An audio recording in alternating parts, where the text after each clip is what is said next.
Les sujets du jour de la revue fiduciaire.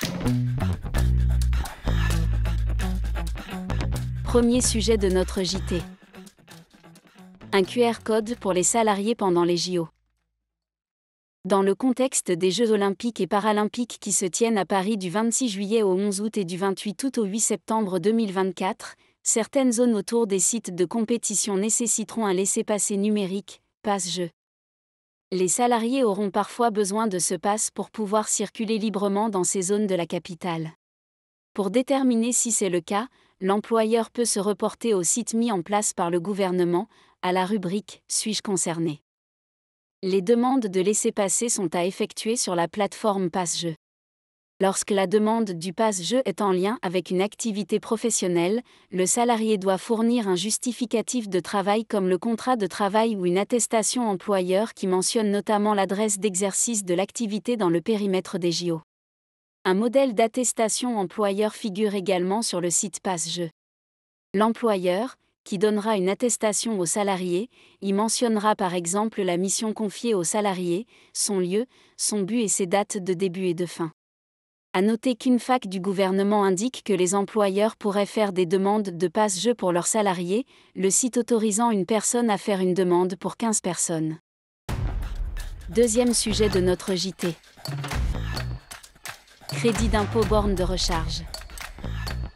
Les particuliers peuvent, sous certaines conditions, profiter d'un crédit d'impôt de 75% au titre de l'acquisition et de la pose de systèmes de recharge pour véhicules électriques. Pour les dépenses engagées à compter du 1er janvier 2024 et jusqu'au 31 décembre 2025, seuls les systèmes de recharge dits pilotables sont éligibles à cet avantage fiscal dont le plafond, en conséquence, porté de 300 € à 500 € par borne installée. Un arrêté publié au Journal officiel donne des précisions sur les caractéristiques requises. À titre transitoire, le crédit d'impôt est maintenu dans sa version antérieure pour les contribuables engagés par l'acceptation d'un devis et le versement d'un acompte entre le 1er janvier et le 31 décembre 2023.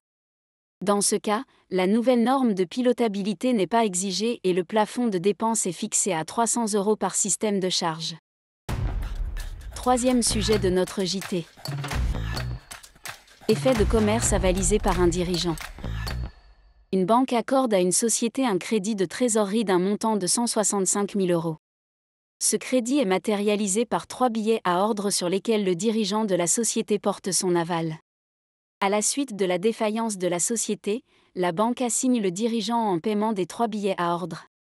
Les juges saisis estiment que, avant d'obtenir l'aval du dirigeant, la banque aurait dû l'alerter sur la rigueur et les conséquences de son engagement. Il rappelle que le Code civil prévoit une obligation générale d'information précontractuelle. La banque n'ayant pas respecté cette obligation, les juges repoussent sa demande. La Cour de cassation censure cette décision. Elle souligne que l'aval est un engagement cambiaire gouverné par les règles propres du droit du change. En conséquence, précise la Cour, un avaliste, c'est-à-dire celui ou celle qui donne un aval de garantie, ne peut ni demander l'annulation de l'aval, ni rechercher la responsabilité de la banque pour manquement à un devoir d'information.